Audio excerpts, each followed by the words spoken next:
दोस्तों, सारी दुनिया एक तरफ, ये नगर एक तरफ। आज की तारीख में आप देख लो पूरी दुनिया में क्या हो रहा है। इज़राइल, जहां पे ये नगर है जिसका नाम है यरूशलेम, इंग्लिश में जेरूशलेम, ठीक है ना। इसकी विशेषता इतनी है कि 2 शमूएल 7वां अध्याय जाके पढ़ लेना, 1 से लेके 13 तक भी पढ़ोगे तो चलेगा। एक ऐसा शख्स जिसका नाम है राजा दाऊद, उसको कहता है कि मैं तेरे घर को बनाऊंगा, मैं तेरे शहर को बनाऊंगा, मैं तुझे ब्लेस करूंगा, तेरे बेटे के द्वारा मैं एक नगर को खड़ा करूंगा, और वो है यरूशलेम। नबूकदनेस्सर, माफ करना, निकोदेमोस, या नबूकदनेस्सर, किंग नबूकदनेस्सर इस शख्स को खड़ा करता है, और ये वचन अगर आप पढ़ोगे तो पूरा का पूरा वो नगर को डिस्ट्रॉय करा देता है। कौन सा? यरूशलेम। देख लीजिएगा वजह क्या है। उस वक्त के, क्योंकि परमेश्वर ने कहा था राजा दाऊद से, अगर तेरा बेटा गलत करेगा तो मैं ये शहर को सजा दूंगा, यानी कि नाश करूंगा। और आप जानते हैं कि राजा सुलेमान ने क्या किया। अश्तोरेत, किमोश, मोलेक, इन सब देवताओं के, बाल देवता, मिस्र के देवता, इन सबको पूजा करना शुरू कर दिया था, आइडल्स। तो जिसके चलते इस शख्स को लाया, इस शहर को टोटल डिस्ट्रॉय किया, और जो मिलाप वाला तंबू था उसको लूट के लेके गए। देख लीजिएगा, मंदिर का भवन फूंक दिया, परमेश्वर का जो भवन था ना, मंदिर फूंक दिया, यरूशलेम की शहरपना को तोड़ डाला। ना इसी नगर को फिर से बसाऊंगा, यिर्मयाह 29:11। इसी नगर के लिए फिर से, कुशल की बात है, जो कल्पनाएं मैं तुम्हारे विषय में करता हूं वो हानि की नहीं परंतु लाभ की है, कुशल की। अब आपको पता चला कि प्रभु ने क्यों कहा कि मैं नगर को देख के रो रहा हूं। क्योंकि जिस शहर को 490 साल का पाप की वजह से नबूकदनेस्सर का 70 साल की गुलामी में चला गया, 490 साल के बाद फिर से दानियल की प्रोफेसी के अनुसार मसीहा नगर में आता है, और एजरा उसी यरूशलेम को फिर बनाता है। अब मैं चाहता हूं कि आप इसको पढ़े, 23:37। हे यरूशलेम, यरूशलेम, तू जो भविष्यवक्ताओं को मार डालता है, जो तेरे पास भेजे गए उन्हें पथरवाह करता है, कितनी ही बार मैंने चाहा कि जैसे मुर्गी अपने बच्चों को अपने पंखों के नीचे इकट्ठा करती है, वैसे मैं भी तेरे बालकों को इकट्ठा करूं, परंतु तूने ना चाहा। देख लीजिएगा, मुर्गी अपने बच्चों को जैसे संभालती है, मैं यरूशलेम को संभालूंगा। यरूशलेम, यरूशलेम।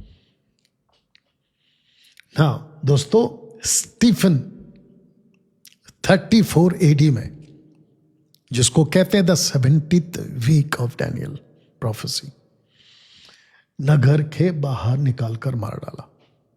किसने? यरूशलेम के लोगों ने, इज़राइल ने, जूइश लोगों ने।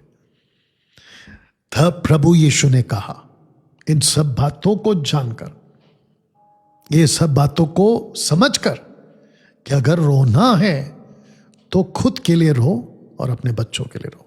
क्यों? क्योंकि तुम्हारे बच्चे मेरा बलिदान, गुड फ्राइडे का बलिदान, सैक्रिफाइस, उसका महत्व समझे ही नहीं। मैं आज पूरे मसीह समाज से कहना चाहता हूं, आपको गुड फ्राइडे का महत्व समझना है। प्रभु यीशु क्रूस पे क्यों मरे उसको समझना है। दिन को सेलिब्रेट मत करिए, गुड फ्राइडे को मातम मनाते हुए, फास्टिंग करते हुए वो मत करिए।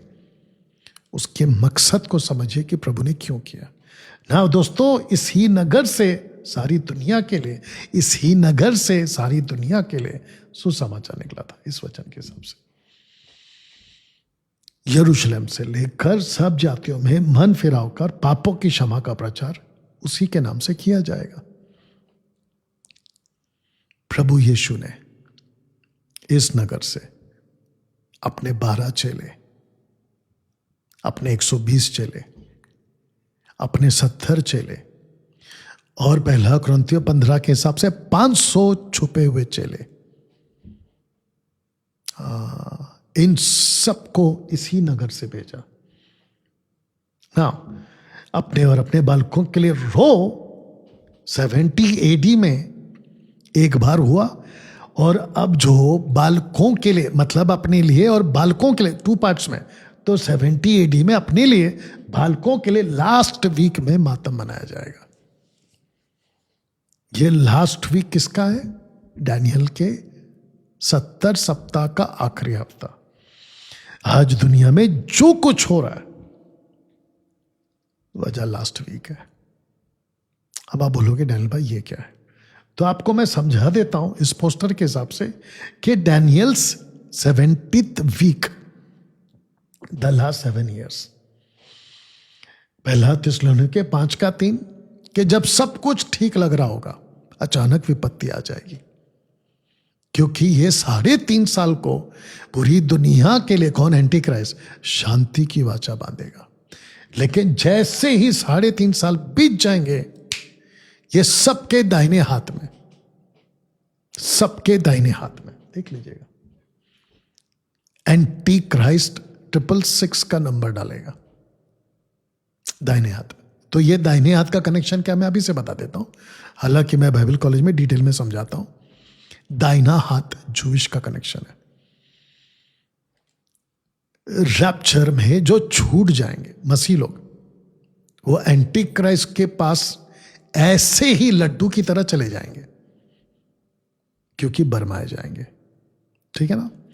अविश्वासी लड्डू की तरह एंटी क्राइस्ट के पास चले जाएंगे, वो भी बरमाए जाएंगे। लेकिन जो नहीं जाएगा एंटी क्राइस्ट के पास, छाप नहीं लेगा ना, वो जूइश है, इस्राएल। तो जो पास्टर्स ये कहते हैं कि पूरी दुनिया को 666 का स्टैंप लगेगा, तो भैया नहीं, 666 का स्टैंप को फोर्सफुली जिनको लगाया जाएगा वो जूइश होगा उस दिनों में, उन दिनों में। था प्रभु ने कहा था कि अपने बालकों के लिए रो, अपने बालकों के लिए रो। द लास्ट वीक, डैनियल का 70th वीक का आखिरी हफ्ता में ये सब कुछ होने वाला है। इसलिए प्रभु ने कहा था कि अपने बालकों के लिए रो। यरूशलेम, यरूशलेम, ठीक है ना? लूका 23:29, क्योंकि देखो वे दिन आते हैं, कौन सा? 70th वीक, जिनमें कहेंगे कि धन्य है जो बांझ है, और वे जो गर्भ जो ना जने, और वे स्तन जिन्होंने दूध ना पिए। इसका मतलब लोग कहेंगे अच्छा हुआ यहूदियों कि तुमको बच्चे नहीं है, अच्छा हुआ यहूदियों कि मां कि तुमने बच्चों को जन्म नहीं दिया। ऐसा क्यों? क्योंकि एंटी क्राइस्ट भयंकर टॉर्चर, ताड़ना, यातना देगा जूइश को, क्योंकि जूइश इजरायली आज एजुकेट हो रहे हैं, मैसियानिक रब्बीस जो हैं उनको एजुकेट कर रहे हैं, और वो बखूबी जानते हैं कि एंटी क्राइस्ट का स्टैंप हमको नहीं लेना है। इसीलिए बोल रहा हूं। अब इसको सुनते हैं, लूका 23:30, उस समय वे पहाड़ों से कहने लगेंगे कि हम पर गिरो, और एग्जैक्टली प्रकाशित वाक्य 6:16 में प्रभु यीशु ने यूहन्ना को कहा यह घटित होगा, हम पर गिरो, टीलों से कहेंगे कि हमें ढांप लो। देख लीजिए, हमें उसके मुंह से जो सिंहासन पर बैठा है, मेमने के प्रकोप से छिपा लो, क्योंकि उनके प्रकोप का भयानक दिन आ पहुंचा, आप कौन ठहर सकता है? पूरी दुनिया के लिए। अब ये मेमना, ये लैंग्वेज किसकी है? इजरायलियों के लिए। जॉन ने क्या कहा यूहन्ना 1:25 में? ये जो आ रहा है ना, ये जगत का मेमना है।